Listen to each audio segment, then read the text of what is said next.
పడతా ఉన్నాడు. Bhogapuram international airport story కూడా చూస్తే అసలు క్రెడిట్ చోరీ అన్నది చేయడం కోసం ఎన్ని పడరాని పాటలు పడతా ఉన్నాడు చంద్రబాబు నాయుడు అనడానికి ఇది ఇంకొక ఎగ్జాంపుల్. వాస్తవంగా చంద్రబాబు నాయుడు గారు ఈ భోగాపురం ఎయిర్పోర్ట్ ఇంటర్నేషనల్ ఎయిర్పోర్ట్ పేరుతో పెద్ద ఎత్తున భూదోపిడీకి ప్లాన్ చేసినాడు ఈ పెద్ద మనిషి ఆయన హయాంలో. మీ అందరికీ కూడా గుర్తుండే ఉంటుంది, 2014 నుంచి 19 మధ్యలో ఆయన ముఖ్యమంత్రిగా ఉన్నప్పుడు మొదట ఈ ఎయిర్పోర్టుకు 15,000 ఎకరాలు కావాలన్నాడు. అందరికి గుర్తుండే ఉంటుంది. ఎయిర్పోర్ట్ కేంద్రానైనా 15,000 ఎకరాలు ఏంద్రానైనా అని చెప్పి ప్రజలు విస్తుపోయినారు. తర్వాత 5,000 ఎకరాలు అన్నాడు. మన ఎయిర్పోర్ట్ కేంద్రానైనా 5,000 ఎకరాలు ఏంద్రానైనా అని చెప్పి నిజంగా ప్రజలు ఈ మనిషి చిత్తశుద్ధిని ప్రజలు సీరియస్గా శంకించి ఏకంగా ఈ ప్రాజెక్టుకు వ్యతిరేకంగా 130 కోర్టు కేసులు ఫైల్ అయినాయి.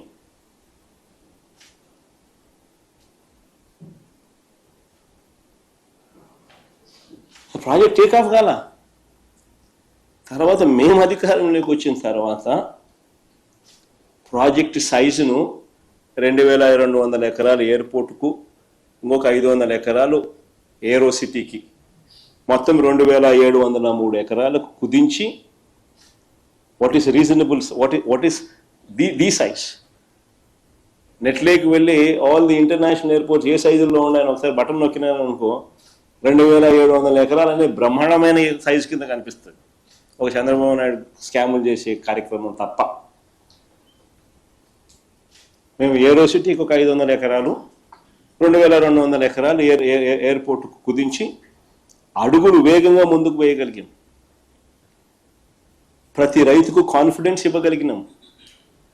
మొత్తం 130 కేసులు కోర్టులో ఉన్నటి సాల్వ్ చేయగలిగినాం. సాల్వ్ చేసి భూసేకరణ పూర్తి చేసి 3 గ్రామాలలో సుమారు 400 కుటుంబాలను తరలించి దాదాపుగా 960 కోట్ల రూపాయలు ఖర్చు చేసి ల్యాండ్ అక్విజిషన్ పూర్తి చేసినాం. 960 కోట్ల రూపాయలు ఖర్చు చేసినాం.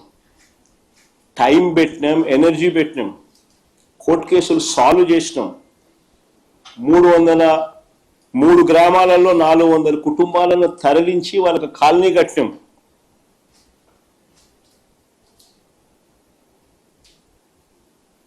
ల్యాండ్ అక్విజిషన్ మా హయాంలో జరిగింది. ఇది చేయడమే కాదు, ఈ పనులు చేపట్టడానికి తనకు సంబంధించిన మంత్రి అశోక్ గజపతిరాజు గారు ఆ రోజు కేంద్రంలో సివిల్ ఏవియేషన్ మంత్రిగా ఉన్నా కూడా చంద్రబాబు గారి ప్రభుత్వం పర్మిషన్స్, ఎన్ఓసీలు కూడా కేంద్రం నుంచి తెచ్చుకోలేకపోయారు. ఇది కూడా వాస్తవం. విశాఖపట్నంలో డిఫెన్స్ ఎస్టాబ్లిష్మెంట్స్